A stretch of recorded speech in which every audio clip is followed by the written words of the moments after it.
Yo people, welcome back to the YouTube channel. You already know what time it is. It's time for another video. Big up your damn selves in the building. Make sure you smash up the likes every single damn time and subscribe if you are new. This is it. Title talk. People will be like, yo, who do you think you are even speaking on such matters? I have been football focused. I have been on the sacrificial Saturdays and Sundays for good reason, so I can give my, not 2 cents, 3 cents, because there are 3 teams in this title race. I know Aston Villa's up there. I know Tottenham's up there. Commiserations in advance. I don't believe you're in a title race. Truly, Aston Villa are way above expectations with where they are currently. And Tottenham just don't have the squad. They don't have the squad to do it. They don't have the depth. So I think they'll both, fall to their top 4, top 5 positions. Champions League qualification will be great achievements. The top 3 this season and the title race for me, Man City, Liverpool, Arsenal. Been there, done it, been there, bridesmaid, been there, seen it once. I think these are the 3 teams. And because they are, for me, I'm going to give them 1 signing each to change lives, change fortunes, to win the Premier League title. 1 signing each to do so.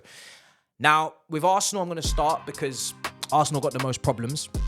Because they're the ones that are the lowest in the league currently. So the narrative must be they have the biggest, maybe improvement and step to make. And I think they're the ones that have made the biggest changes from what they were doing last season in terms of they played a brand of football that was high intensity, that was in your faces, that was ridiculous press, which they've shown this, this season as well. But they were just so perfect.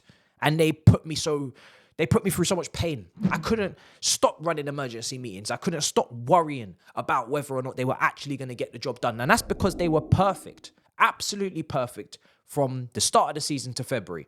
They had only dropped points to Manchester United away at Old Trafford and Southampton also. And they were better against Manchester United. And I remember them rocking up to the bridge. And I remember getting absolutely outclassed from start to finish and bodied, bruised, battered. This season, I've seen the difference, not only because I've been watching the games, and even when you have been top of the league, I thought, not really scared of this Arsenal like I was last year, but also because when you came to the bridge, I saw quite clearly you guys weren't the same level. We were able to actually compete and we should have won. So Arsenal are not what they were last year. And that was the truth when they were top, and it's the truth now they're in 4th with a blip. And why is that? Well, listen, they're obviously going with this new controlling, higher percentage of possession, field tilt type of game, and less explosive and less, emphatic. Now, it's not getting the best out of the forwards, and that's where we have to start. The forward line is not performing. Jesus is worse, Martinelli's worse, Saka's worse, right? And that needs fixing because they're not going to win the title without these 3. They're not going to win the title without these 3 either firing or benched. They can't bench them because they don't have the depth. Trossard could play for Martinelli. I think Trossard's a very good player. He came in last season in January and did a job. For the first few months, he was getting basically player of the month. Right side, there's no competition for Saka, and that's never been a good thing because I think Saka could do with a rest. He could do with a rotation every now and then. And Jesus for Nketiah, it's not really the level. Now, my first option to fix that is He-Chan at Wolves because he can play all across the front line. He has played all across the front line. He's in form this season with 10 goals, 3 assists. And he's a player that could potentially come in for any one of those names and provide you with a goal and provide you with output if he is to continue how he's playing. And it's similar logic to the Trossard signing, which is you're taking someone in the Premier League that's in form, that's playing well, that could, and more so than Trossard, actually play all across the front 3. Trossard never played right wing for Brighton, never really played too much up front, was always left wing or left wing back. But Arsenal have decided to try and use him as an 8. Doesn't work for me. He-Chan could come in there. Now, I still think most of this is on Arteta, more than signings, because the whole front line's not playing well. So that means you do need to get the ball further forward. You do need to commit bodies forward. Ben White is not overlapping Saka like he did last year, giving him that triangle with Odegaard. Maybe he's carrying a knock, but you've got to fix that. You've got to change your approach to get the best out of those attackers because they can't all not be performing because of themselves. It must be because of the system, right? Or the approach. There's too many times I see Arsenal on the attack and then instead of just going for the kill, they wait for other bodies to come and then they try and reset and reshift it and go slower and more methodical. So that's got to be part of the reason. But He-Chan could be a very important piece to that front 3 if any of them are not performing. And obviously you can't replace all 3 of them at once, but it puts a little bit more competition in front of them. Now, the other option is Paqueta. Now, Paqueta was linked with City, but for betting, he probably would be playing for City. I am very impressed with this player this season. Paqueta is too good. No disrespect. I know West Ham are doing very well in the league right now, in fact, but Paqueta should be playing for one of the best teams in the league. He should be in title races, or he should be in Champions League football. He's that good. Even though his stats, 2 goals, 5 assists, you wouldn't think it's insane. In the team that he plays in the way that they play, is not even suited to him. They don't try and keep the ball too much. They don't try and dominate games. They play very much on the counter. I think that's doing Paqueta a disservice, because I think he could be even better in a team that dominate possession, even better in a team that have the ball and have closer connections in the final third for him to link up with. This is a guy that could play left wing and has been playing left wing, so that does kind of semi-solve the Martinelli potential problem of him being really poor this season. But he can also play in the left 8. And that left 8 position, as you know, I'm not a massive fan of Kai Havertz, and I've been saying it, is a really weird signing from Arsenal. Paqueta is head and shoulders clear of Kai Havertz, whether it's on the dribble, on the pass. I've seen some brilliant passes from Paqueta this season. Little dinks over the defensive line. Beautiful little, deft touches. Better than Kai. Massive upgrade. Would solve potentially those 2 positions if you needed some competition, or if you needed an outright starter in the left channel. Because that left 8 could be potentially as why we're not seeing the same levels from Martinelli as well, because his close contingent midfielder is not really the level. I'm not gonna lie. It's just back post headers. It's balls over the top of the defensive line and runs and third man runs, but it's not any sort of creativity from Kai, any sort of, he's just not helping dominate midfields on the ball. Off the ball, he's working hard, but on the ball, he's not bringing that silky German stuff that people thought he would. And I think he's been missing for half the season, had an upturn, but it's still not enough for a title race. So he could also come into it. Now, Paqueta has been third for dispossessions this season. Again, I feel like West Ham's just way of playing probably leans into that. You're doing a lot of counter-attacks. You don't have many bodies forward all the time. Potentially, you are going to get dispossessed more than if you are in a, more of a close proximity to your teammates. Now, Timber not being there is a massive hindrance as well. Let's not forget, he could have potentially helped the left-back position with Zinchenko, who could have then maybe become an 8 like he does for his country, and also just would have helped the build-up play with Rice, because Timber in pre-season for Arsenal was brilliant. Right back, left back, inverting, in the build-up, carrying the ball past players, just technically really strong. I don't think Arsenal's defence has been a massive issue this season, apart from Zinchenko. Gabriel Saliba have been performing, so I wouldn't really lean too much on the Timber stuff, but I do think build-up play would have helped next to Rice if Timber was inverting. Final thing on Arsenal, I find it weird that they haven't even got a left-back that can overlap to go into the season with Zinchenko, Tomiyasu, and Timber as your left-back options, and not one single left-back that can go forward and give something different to the team. I find strange. But we're in an era of fullbacks not forwarding. So, hey, what can we do? Moving on. I've spoken about Paqueta a little bit, so it's a smoother transition into Man City because they wanted him, and I think they could still do with him because he is a fantastic player that could play in that half space with the 8s and stop Alvarez from ever playing there again. Even if Haaland's fit, Alvarez has either got to play up front or sit on the bench and come on as a super sub. Him playing as an 8 for Man City just really wasn't it this season at all.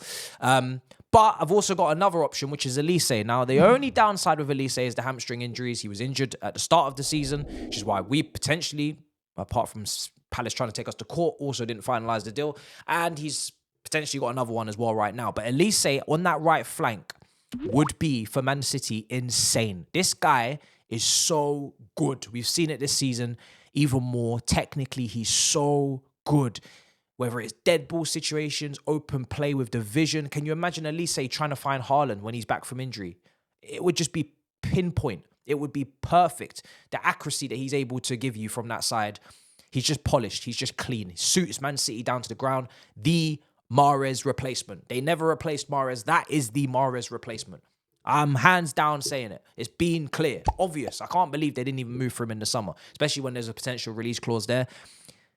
Free kicks, corners as well. And we know Man City got quite a tall team. Could easily be a threat with the delivery on those. But like I said, just when you're missing a De Bruyne, Foden comes into the centre now as well. You want a right winger to kind of balance out the Doku, Grealish left side. You got now Bernardo and Elise. That's perfect balance, perfect harmony in terms of rotation. And Elise can play in the midfield three. He did it at Palace under Patrick Vieira, former City employee, and he played in the midfield three, and him and Eze were the eights. And he played really well there as well. So he's got some positional versatility to him, and he's a hard worker as well off the ball.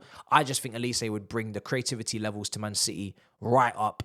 And even with De Bruyne coming back, you just want to have as many technicians and creativity and less square pegs and round holes as possible, which we've seen a lot this season from City. So I think Elise would be a great signing. And like I said, would give Bernardo options to come in the middle with Foden and De Bruyne, or rest. But Paqueta is also there as well. I think Elise is a sick shout though. Potentially, maybe cheaper, but I don't know. And final, Liverpool, who I think have got the easiest out of all of these lot. They're top, but they're also the easiest ones to figure out. Liverpool is clear as day. You need a holding midfielder. Your forward line is glittered with options, whether it's Jota, Nunez, Diaz, Salah. Elliott can get in the mix there as well. Gakpo. You've got your eights. Elliott tucks in there, so Bosley comes in there, McAllister comes in there, Jones comes in there. You're sorted. The only position where you're not is the six. If Endo is at the Asia Cup, which he is, if he's injured, touch wood, right? Hopefully not. But you need a second six. You can't have two. You can't have 1 6 for a whole season. You're going to either burn out Endo, or you're going to be overly reliant upon him and he might, pick up a problem. You need another six. You get another six in front of Van Dijk this season. Immense. Konate, immense. Your backup option in Matip, who's injury prone. But you got Gomez, who's doing a job all across the line when needed. Trent is on that side tucking in. So it's not even like Paulinho, who on the ball is not anything special. You've got Trent doing the special things on the ball anyway when he tucks into midfield, or he's dropping in between centre-backs. Robertson, when he comes back, can fly forward with ease, knowing that there's a six in there that can clean up any mess on transition, any mess, any issue, and he brings height and physicality, set-piece threat. Paulinho, it doesn't get any simpler. I've gone with Premier League targets only because these teams all need instant impact, no acclimatization, no adaptation, no wasting time, figuring things out, the physicality of the league. No. Straight in, starting 11, job done. Not because Endo needed time to integrate, right? Endo, they didn't just dash him straight in. They took time. As the season's gone on, he started to get more minutes. Klopp does do that quite a bit with new signings. He did the same thing with Keita. We ain't got time for that. It's the Premier League title race. Paulinho comes straight into this team, does a job. Simple. I ain't even gonna try and think of an alternative. That's the one. He could have left for Bayern. You get him now before he goes. I'm sure Fulham will take an amount of money. How much? I don't know. But that's just the clear one for me. Clear and obvious, experienced. He's leading this season, I think, for tackles. He's first. 8th for interceptions. Simple as you like. Doesn't get any easier. So that is my signings for each serious title contender.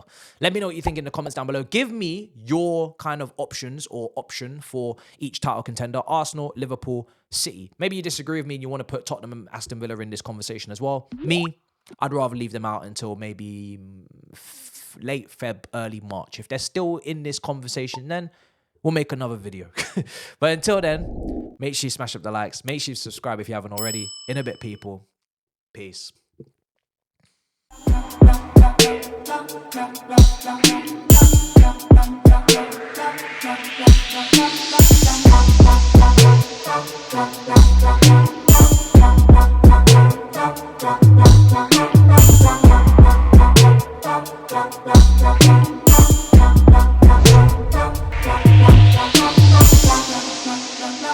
la la